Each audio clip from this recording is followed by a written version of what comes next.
Olá, seja bem-vindo ao programa Em Pauta, de volta de maneira inédita na programação aqui da TV Fevale. Neste primeiro programa, nós vamos seguir dando encaminhamento ao que fizemos em 2015, discutindo muita política, muita economia, e aqui ao meu lado está o secretário da Fazenda do Rio Grande do Sul, Giovanni Feltes. Secretário, obrigado pela participação. Com o secretário aqui nós vamos discutir alguns pontos, dentre eles um anúncio que é muito positivo aqui para a região do Vale dos Sinos e do Vale do Paranhana, que é o repasse de recursos, principalmente para a área da saúde. São 3 milhões de reais que o secretário conseguiu consignar junto ao governo federal em Brasília, e esse dinheiro deve estar aportando por aqui já nesse ano de 2016. Secretário, seja bem-vindo ao programa Em Pauta. Primeiro eu quero agradecer por uma oportunidade de conversar com vocês, mais uma vez utilizar-me dos espaços da TV Fevale, em especial no programa Em Pauta, e conversar com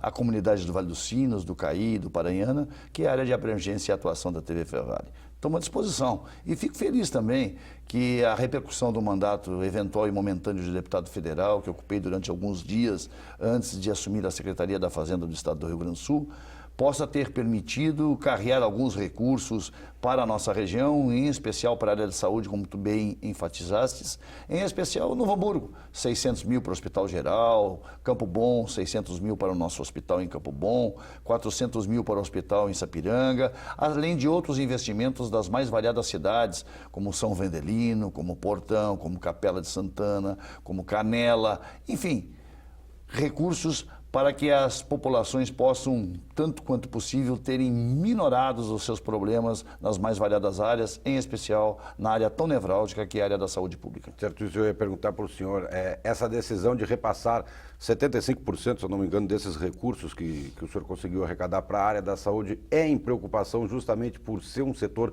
crítico, não só aqui no Rio Grande do Sul, não só aqui no Vale dos Sinos, no Caí, mas em todo o Brasil? Olha, tem muito a ver com isso.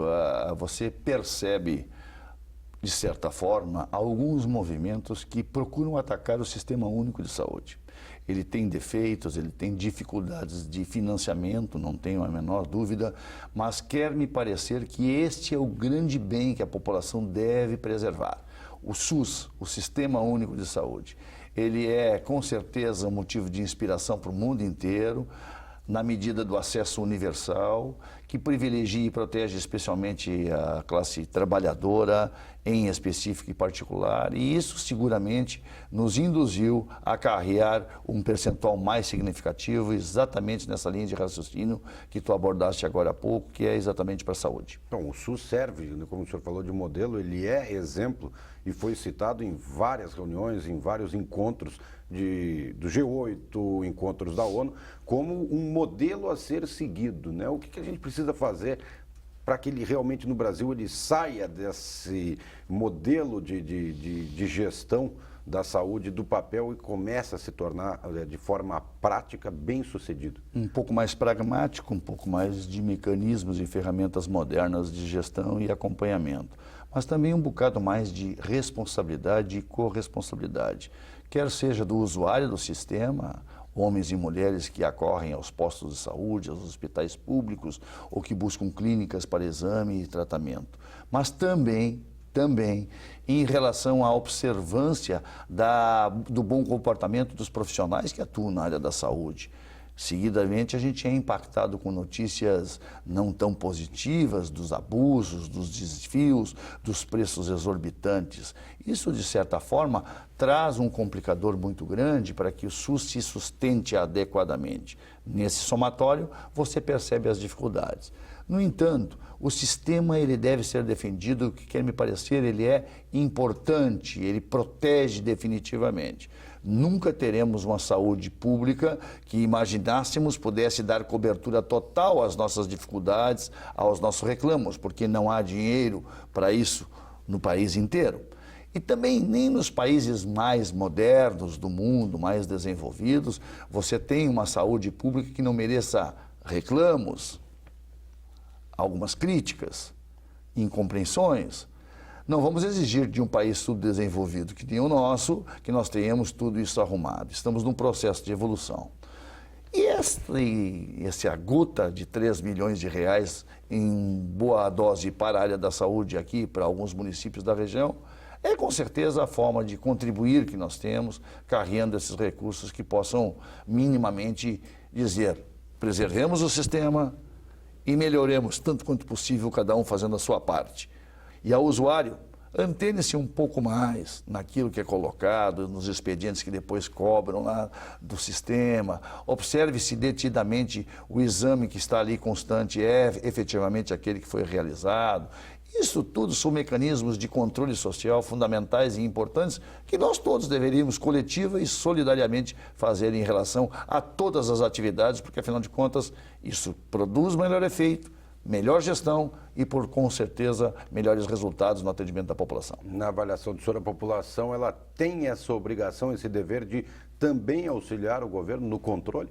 Ser cidadão não significa ter 18 anos, ter carteira de identidade e todos os documentos de um título de eleitor. Não. Isso é um pontapé inicial. Ser cidadão é, sim, ser participativo, corresponsável. É mais ou menos assim como se fosse na área da política. Eu me elegi vereador em 76 a primeira vez, eu tinha 18 anos. Fui 12 anos vereador, 3 vezes prefeito de Campo Bom, 3 vezes deputado estadual, fui presidente do meu partido aqui no Rio Grande do Sul e hoje sou deputado federal. Tchê, se eu tenho erros, se eu cometo desvios, desvairios, se eu sou incompetente, tchê, por que me elegem tantas vezes? Então, o que eu quero dizer? Nós não podemos exigir nas nossas cidades, nem nos nossos estados e nem no nosso país, uma classe política, independente de quem é o partido, de eleitos, que seja melhor do que a sociedade de onde nós saímos, que nos produziu e que nos elege. Então a gente reclama muito das câmaras de vereadores, muitas vezes, ou das assembleias, dos deputados. Não nos esqueçamos, como é que vamos exigir que os vereadores de qualquer cidade, pequena ou grande, sejam melhor do que os homens e mulheres daquela cidade?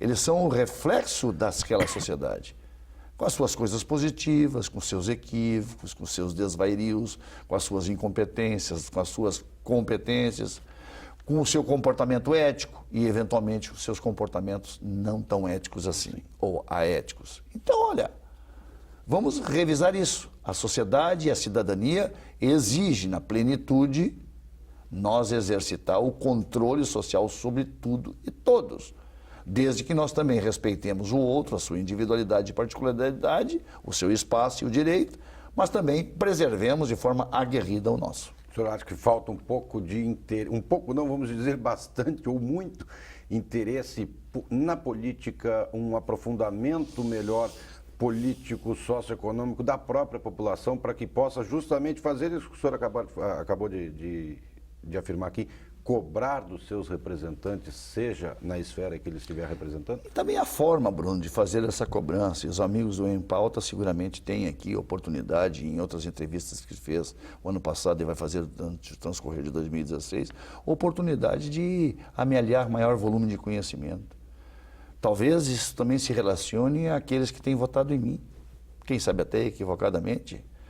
Mas eu digo com toda a franqueza, nós deveríamos nos preparar um pouco melhor como cidadãos e eleitores para fazer a boa crítica, para entender um pouco como funciona a atividade pública, para compreender e não só atirar pedras, né?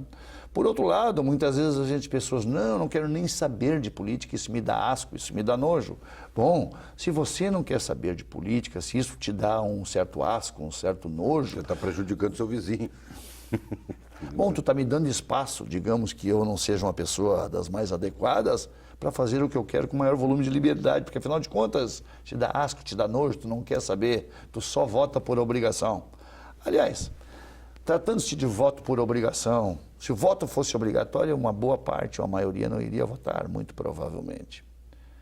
E se o voto fosse liberado no Brasil, provavelmente a grande massa trabalhadora, na sua maior expressão, não iria votar.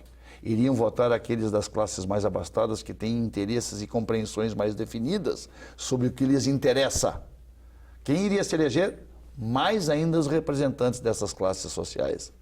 Então, a boa parte do extrato social, notadamente as classes sociais dos trabalhadores com maior volume de dificuldades, que mais deveriam estar representadas e em maior volume, porque elas representam um contingente populacional destacadamente maior na sociedade brasileira, estariam abrindo mão de eleger seus representantes. Bom, nós tivemos esse exemplo nas últimas eleições federais, digamos assim, onde se houve as eleições a um deputado estadual, deputado federal, senador e governador e presidente da República, 20% de abstenções no país inteiro. É um exagero. É muita gente. Isso com voto obrigatório. Com voto obrigatório. É muita gente. Isso num país desenvolvido é inconcebível. Por óbvio, a gente também tem que entender, nós estamos passando por um estágio de maturação e evolução. Por maior problema que tenhamos, por mais dificuldades que os partidos possuam, por mais incompreensão que exista da população em relação aos escândalos que estão aí e deixam nós todos impactados e revoltados também com o que tem acontecido, verdadeiramente a gente também tem que dizer o seguinte: a população tem que mais e melhor observar o que vota, como vota, em quem vota e perceber um pouco melhor, repartindo quais são as responsabilidades. Qual é realmente a função de um vereador, diferente do prefeito, diferente do juiz, entendeu? Qual é a função do deputado, diferente do senador, diferente do presidente ou do governador. Pô, faz uma confusão generalizada. A cobrança, por exemplo, esse ano é ano de eleição. Eleições municipais. E nós certamente iremos ver candidatos às câmaras de vereadores dos municípios prometendo investimentos na segurança pública. Ora, o vereador não cuida da segurança pública.